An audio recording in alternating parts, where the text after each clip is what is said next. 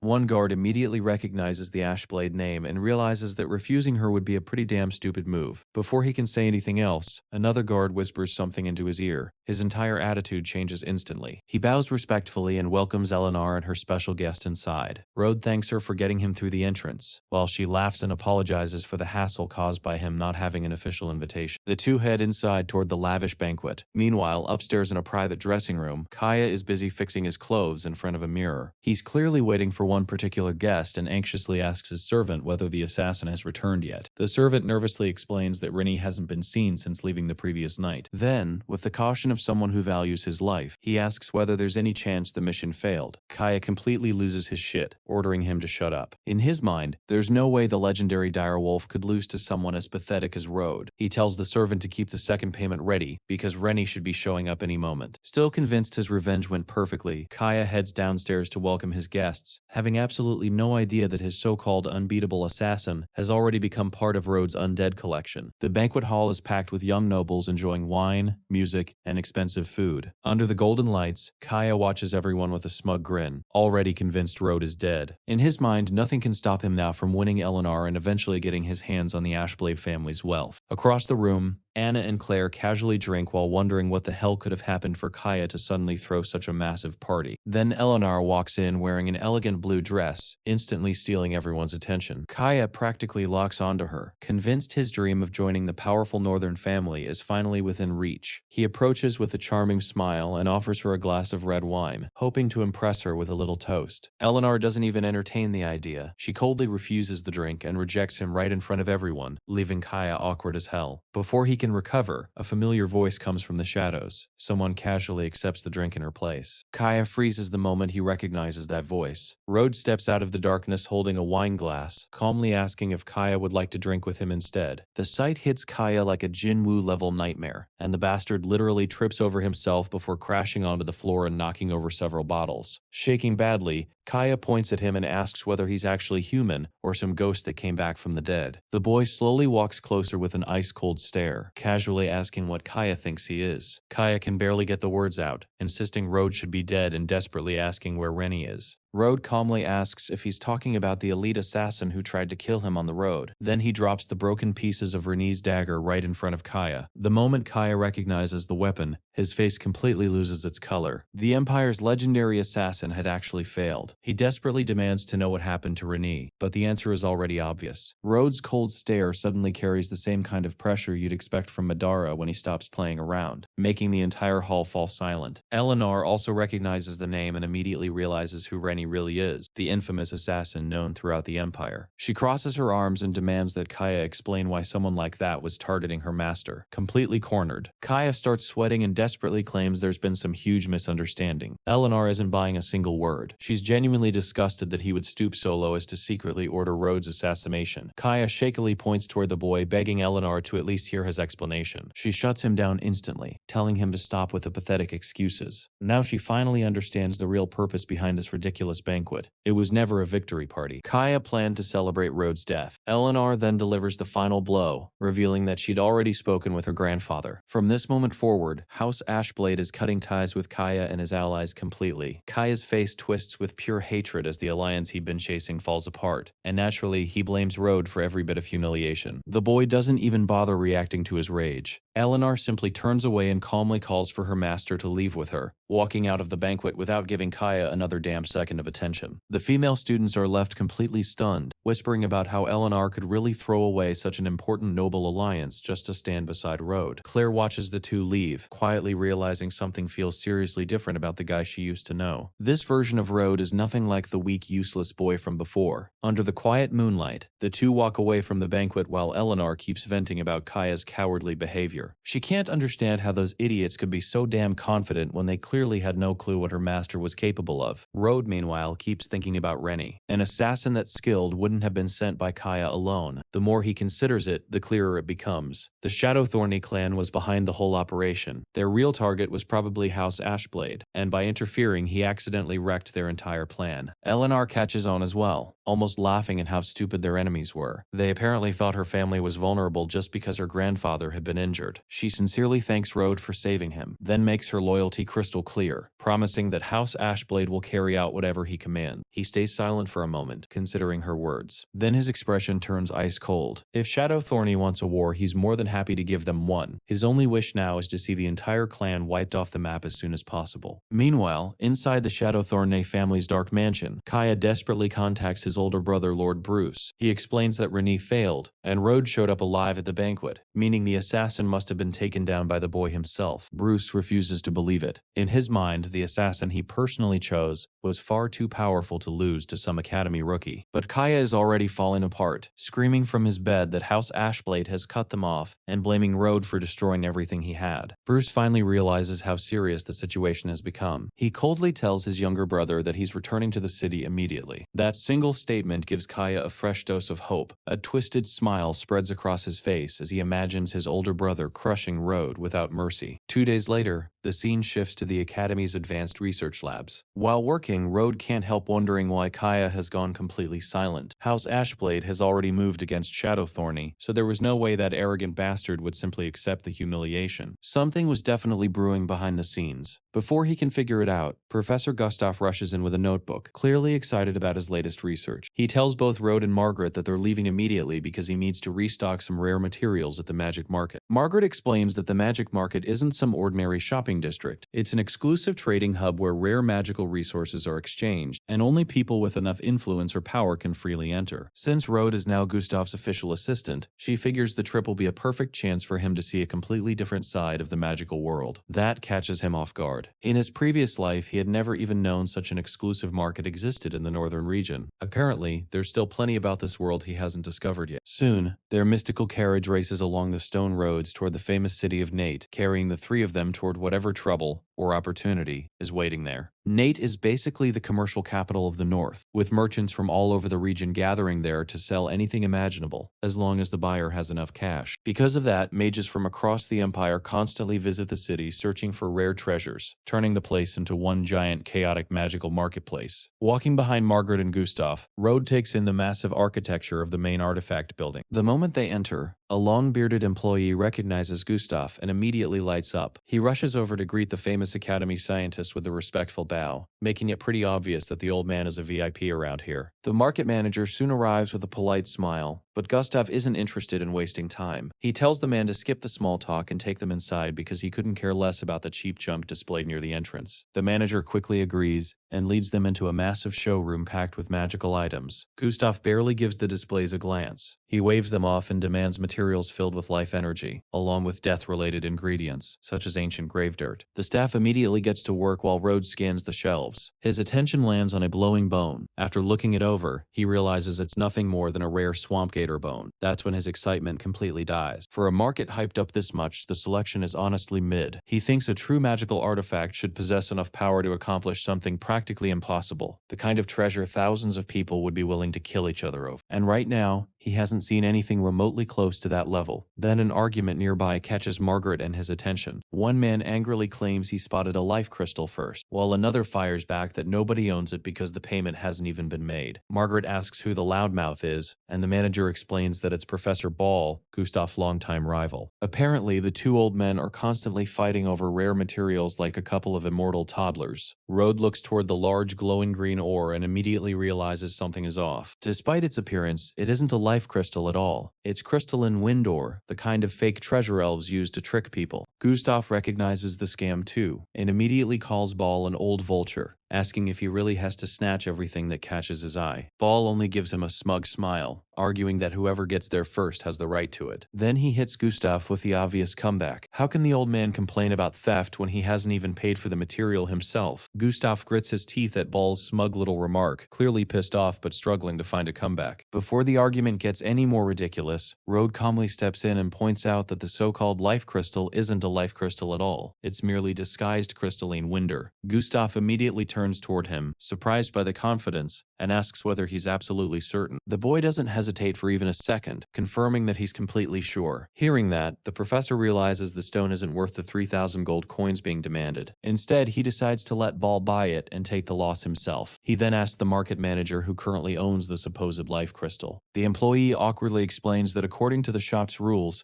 ownership goes to whoever completes the payment first. Right on cue, Ball proudly displays the glowing green stone, announcing that he just paid for it, so it's officially his. Instead of looking disappointed, Gustav suddenly breaks into a huge grin. Ball and the manager stare at him like he's lost his damn mind. Ball asks what's so funny, especially since Gustav supposedly just lost the item. Gustav casually congratulates his rival, saying he's genuinely happy for him for wasting 3,000 gold coins on ordinary wind ore. Ball's expression drops instantly before he bursts out laughing, convinced Gustav is simply making excuses because he can't accept losing. He points at the stone's intense green glow, telling everyone to feel the powerful life energy coming from it. According to him, no ordinary ore could produce an aura that strong. The manager also backs him up, nervously asking Gustav to stop accusing their store since every artifact goes through strict appraisal. Gustav doesn't bother arguing anymore, but Rode calmly tells him there's nothing to worry about. He points directly at the stone and repeats that it's wind ore, no matter how convincing the illusion looks. Ball's patience finally snaps. He glares at the young assistant and demands to know who the hell he thinks he is, while the manager warns him not to make reckless accusations just because he's traveling with Gustav. Gustav Gustav immediately steps in, telling Ball to shut it. He reveals that Rode is his assistant and claims the kid actually knows more about magical research than he does himself. That leaves Ball even more convinced his rival has completely lost his damn mind. Ball mocks the idea of a student becoming Gustav's head assistant, then holds the glowing stone out toward him. If Rode is so confident, he demands that the boy explain why it gives off such a powerful green aura. The challenge only makes things easier. Rode steps forward and explains that the stone is surrounded by an elven illusion designed to create the appearance of vital energy. Once that energy is drained, the fake will reveal itself. He then asks whether the market has any ancient cemetery dirt in stock. According to him, even a small handful should be enough to absorb the artificial energy and completely break the illusion. The manager nervously confirms they have the ancient grave dirt in stock, so Rode tells him to bring it over immediately. A large metal bowl filled with gray, ancient soil is placed on the counter. The boy then tells Ball to drop the supposed life crystal into it and wait a minute to see what happens, asking if he's really willing to prove his claim. Ball accepts without hesitation, still pissed off. He warns that if the stone truly is a life crystal, both Gustav and his genius assistant will have to apologize publicly. The glowing green stone is dropped into the grave dirt, and thick green smoke immediately rises from the bowl, filling the room with an intense glow. Ball points at it with a smug grin, convinced he's won, claiming the vital aura is still ridiculously strong. Gustav starts sweating. Even Margaret looks worried as the glow refuses to disappear, making it seem like Rhodes' theory might actually be wrong. She quietly asks him if he's absolutely certain, knowing a public apology would be brutal for someone as prideful as Gustav. The boy stays completely relaxed, telling her there's nothing to worry about. He calmly says the result will show itself in about 10 seconds. Ball laughs at them, calling the whole group fools. In his mind, even elves couldn't fake Windor into something with this level of life energy. Then the green smoke suddenly begins disappearing. The stone's glow fades away until nothing remains but a completely ordinary piece of Windor. The entire room goes silent. Margaret stares in disbelief, while the customers immediately start questioning how the market's appraisers could have missed something this obvious. Whispers spread through the crowd about the idiot who just paid 3,000 gold coins for something that wasn't even worth a single silver coin. Ball turns pale as the realization hits him. He'd been completely played in front of everyone. Furious, he starts yelling at the manager and accusing the entire market of cheating him, demanding to know how they could sell him such worthless trash. Gustav can't hold it anymore. He bursts out laughing, thanking Rode for saving him from falling for the scam, while enjoying every second of Ball's miserable expression. Ball finally loses it and slams the useless stone onto the floor. Before storming away, he throws out one final threat, making it clear this isn't over. As the rival professor leaves, the manager bows deeply to Gustav's group and apologizes for the embarrassing mistake. But behind that polite expression, his eyes burn with hatred. Ball, meanwhile, swears to himself that this humiliation won't be forgotten. Gustav is practically celebrating, saying it feels damn good to finally see his longtime rival get humbled after years of their ridiculous arguments. He then thanks Rode and tells him to take whatever materials he wants from the market, because the laboratory will cover the cost. Still suspicious, the old professor warns that he really hopes they don't run into another fake artifact. The manager quickly insists it was only an unfortunate accident, but Gustav clearly isn't buying it and simply continues through the market. The manager watches them leave, deeply troubled. He can't understand how his appraisers missed such an obvious illusion, or where Gustav found a young assistant capable of seeing through something they completely failed to detect. Outside the room, a hooded man wearing a metal helmet secretly watches the group. His expression darkens when he realizes Rode exposed the scam. Now the artifact's origin will be investigated, and that could lead straight back to him. He decides the boy has become a problem that needs to disappear. Then another idea crosses his mind. Rode also humiliated Professor Ball. If he plays this correctly, Ball's anger could become the perfect weapon against the young assistant. Meanwhile, Ball walks down the Grand Magic Market stairs under the afternoon sun, still struggling to process what happened. He can't believe Gustav somehow found an assistant this sharp, especially one capable of making his own intelligence look useless. The financial loss already hurts, but the public humiliation is even worse. He's terrified the other professors will turn him into the Academy's biggest joke. Then, just as he's descending the stairs, someone suddenly calls out to him from behind. Ball stops and turns around, completely confused. The mysterious man calmly closes in on Ball, who immediately assumes he works for the market. Ball rudely asks if he's there to offer compensation, demanding to see a manager if that's the case. The stranger tells him to relax, claiming the market staff is already investigating the incident and was just as shocked by what happened. Then he casually drops a much nastier piece of information. According to him, the section's appraiser had secretly met Gustav's new assistant several times. Ball's eyes widen, instantly wondering if he's implying the entire fake crystal incident was staged specifically to screw him over. The stranger quickly plays innocent, saying he's not accusing anyone and is only repeating what he's heard. Still, he keeps pushing the idea, pointing out how suspicious it is that some rookie student could identify the fake when even a respected professor got fooled. That finally gets under Ball's skin. The old professor lowers his head and lets out a dark laugh, realizing the whole thing would make perfect sense if the boy really planned it. He never imagined Gustav would pull such a slick move. Ball then demands to know why this stranger bothered bringing the information directly to him. The man calmly explains that if news of a cheating scandal spreads, the market's reputation could take a serious hit. Ball immediately understands the implication. If both of them want the same outcome, then they might as well work together. The stranger gives him a knowing smirk, silently confirming they're on the same page. As Ball walks through the crowded city, his hatred only grows. He swears Gustav and his young assistant are going to pay for humiliating him, already imagining exactly what happens to people who dare mess with him. Elsewhere in Nate's busy streets, another mysterious figure watches the city from the shadows with a satisfied smile. Meanwhile, Gustav, Margaret, and the young necromancer continue browsing the mystic market. The old professor crouches beside a small street stall, checking through plants and magical materials like a man searching for treasure in a junkyard. He picks up a volcanic heart, only to find its magic completely drained. Then he examines a dried plant before tossing it aside as nothing more than a dead nightmare ivy with no value. Seeing the pathetic quality of most of the merchandise, the boy figures finding anything useful here is damn near impossible. Then he suddenly stops. A powerful life magic aura catches his attention from nearby. His eyes settle on a piece of bloodwood, an incredibly rare material created under extreme conditions. Although years of aging have left it looking almost fossilized, the life energy trapped inside is enormous, making it practically perfect for stabilizing souls during life magic research. But that's not even the best part. His attention shifts toward a strange decorative skull sitting among the other junk. A purple gem is embedded directly into its forehead, and he immediately recognizes it as an extremely rare halor fragment. For a necromancer, that thing can push his abilities to another level. Naturally, he doesn't let the seller know any of that. Keeping his expression completely casual, he points toward the old bones and stones and asks how much they're worth, casually claiming he needs something to use as table shims in the lab. The merchant laughs, explaining that the northern gravestones are basically worthless. They're incredibly hard rocks, but appraisers consider them useless. He offers them for 5 silver coins each and tells the boy to pick whatever he wants. Instead, our boy casually offers 50 silver coins for the entire pile of ancient stones and bones. The merchant thinks he's just made an insane deal selling worthless junk and happily accepts. Meanwhile, the buyer quietly walks away with exactly the kind of loot a necromancer would kill for. The boy quickly pays the agreed 50 silver coins, securing the entire pile before getting ready to leave. Margaret can't help feeling the trip was mostly a waste, since they barely found anything worthwhile. But before they go, he hands the fossilized black wood to Gustav, explaining that it's rare bloodwood loaded with vital energy and could be incredibly useful for his research. Gustav gives the ugly-looking rock a doubtful stare. He knows exactly what bloodwood looks like and insists this thing is nothing more than an ordinary stone. The young assistant doesn't argue or get defensive, simply maintaining that it's genuine bloodwood that became fossilized over time. Curious despite himself, the professor injects some mana into the material to test it. The second the magic enters, his eyes shoot wide as the rock suddenly radiates an intense red glow. Margaret is left completely stunned by the ridiculous amount of life energy pouring from it. Even Gustav struggles to process what he's seeing. After examining it carefully, he finally admits the unbelievable truth. The material really is bloodwood. The boy quietly keeps the small halor fragment for himself, already knowing exactly what he's going to do with it. Later that night, darkness settles over the lavish estate while his private lab becomes completely silent. He plans to use the halor ore to advance himself to the novice mage level, while the Terror of the Dead will be used to push Durand all the way to advanced mage rank. The skeletal knight appears before his master and immediately drops to one knee in absolute loyalty. Our boy tosses the glowing artifact toward him, ordering the warrior to use it and reclaim the strength he once possessed. Durand grips the crystal and crushes it in his hand, absorbing the enormous amount of dark energy trapped inside. Blue flames and spectral power instantly engulf his entire body, forming a dense energy cocoon around the armored knight. The transformation transformation keeps building until glowing cracks spread across the cocoon. Then the shell finally breaks apart, releasing a powerful wave of magical energy throughout the room. Standing where the old warrior once was is a completely reconstructed Durand, his black armor looking far more imposing and his eyes glowing with renewed power. He bows before his master once again, and the satisfied necromancer recognizes the result immediately. Durand has successfully reached the advanced mage tier,